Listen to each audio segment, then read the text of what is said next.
ये क्लास है 5B, विषय है विज्ञान का। आज हम लोग पाठ 3 को पढ़ेंगे और उसके बारे में थोड़ा समझेंगे कि इस पाठ में दिया क्या है। जैसे पौधों में प्रजनन है, इस पाठ का नाम है पौधों में प्रजनन। कर मनुष्य एवं पशुओं की भांति पौधों में भी प्रजनन प्रक्रिया होती है।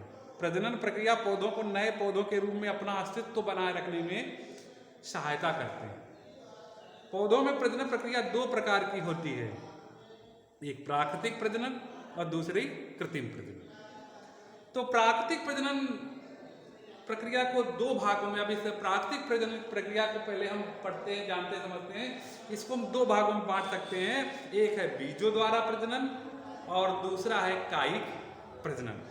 तो बीजों द्वारा प्रजनन क्या है? तो पौधों के प्रजनन का मुख्य स्रोत बीज हैं। सभी बीजों में भ्रूण विद्यमान होता है। बीज अंकुरित होते हैं और नए पौधे को जन्म देते हैं।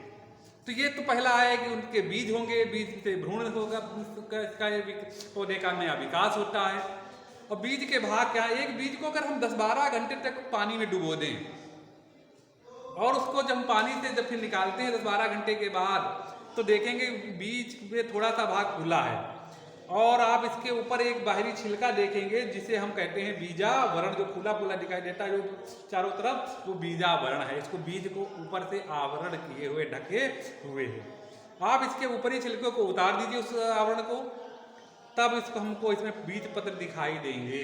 क्या दिखाई देंगे? बीज पत्र। कुछ ऐसे होंगे बीज जिनमें द्विबीज पत्री होते हैं, जैसे चना है। चना के जो ऊपर का छिलका हटा दोगे तो उसमें 2 भाग निकल आते कि नहीं निकल आते? आधे से आधे, ठीक है ना।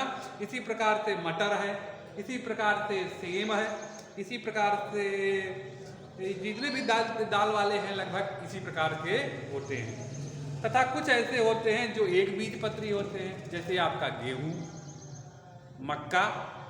इनको जब पानी भिगोगे इसके बाद छिलकोगे, इसमें कोई दूसरा पत्र नहीं, एक ही केवल होता है, तो ये हमारे कहलाते हैं एक बीज पत्री। अब बीज और शर्तें क्या? अब ये दूसरी बात दिमाग में आती है, ठीक है पानी डाला, फिर इसके अंकुरण यानी इसको पौधे को जन्म लेने के लिए, पौधे को निकलने के लिए शर्तें क्या है? तो बीजों के अंकुरण के लिए 3 शर्त जो मेन है, जो मुख्यतः हैं, वो चलती हैं। कौन कौन सी? वायु। कौन कौन सी?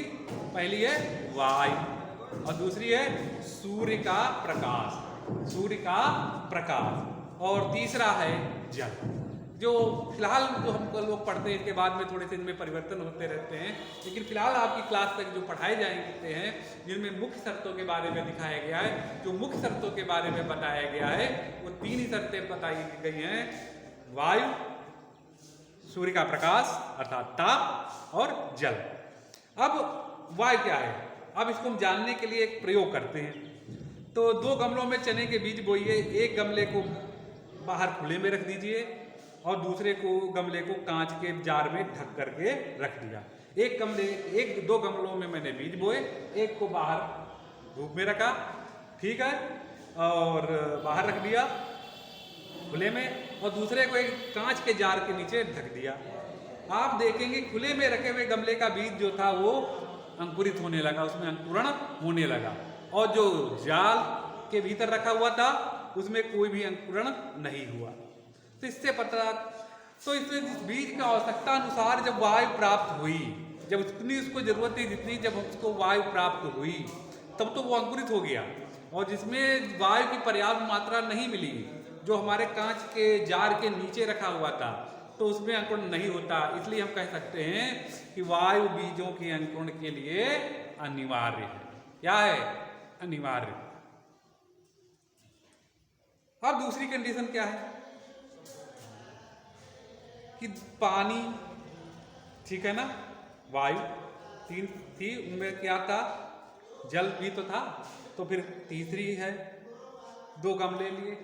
एक इस प्रकार से कह रहे हैं कि होता कि एक गमला ले लिया, उसमें कुछ सेम के बीज बो दिए, एक गमले को बाहर खुले में रख दिया, ऐसे स्थान पर जहाँ पर सूर्य का प्रकाश अच्छी प्रकार से पहुँच जाता हो, और दूसरे को इस जगह पर रखा जहाँ पर सूर्य का प्रकाश नहीं पहुँच सकता हो, यानी अंदर रख लिया, घर के भीतर रख लिया।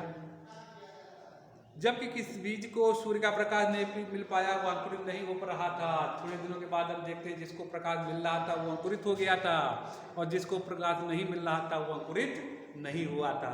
इससे पता चलता है कि बीजों के अंकुरण के लिए सूर्य के प्रकाश का होना अनिवार्य है, आवश्यक है। और लास्ट अंक है, 2 गमलों में हमने चने के बीज बोए, दूसरे एक में चने का बीज, दूसरे को सेम के बीज बो दीजिए। इस गमले में पानी डालिए, जिसमें चने वाला बीज है उसमें पानी डाल देते हैं, जिसमें सेम वाला उसमें पानी नहीं डालते हैं। कुछ दिनों के बाद देखोगे कि चने वाले जो गमला था उसमें बीज का अंकुरण होने लगा, जब इसमें सेम जिसमें हमने पानी नहीं डाला था उसमें किसी प्रकार का अंकुरण नहीं हुआ, वो उसी प्रकार से पड़ा रहा। तो इससे ये भी पता चलता है, जैसे आप लोग खेतों में बोते हैं जहाँ पानी बढ़िया मिल जाता है, तब तो जब क्या नहीं पानी अगर बरसात हुई तो उसका अंकुरण अच्छी प्रकार से नहीं होता है। तो इससे सिद्ध होता है कि बीजों के अंकुरण के लिए पानी अर्थात जल की आवश्यकता होती है। Thank you.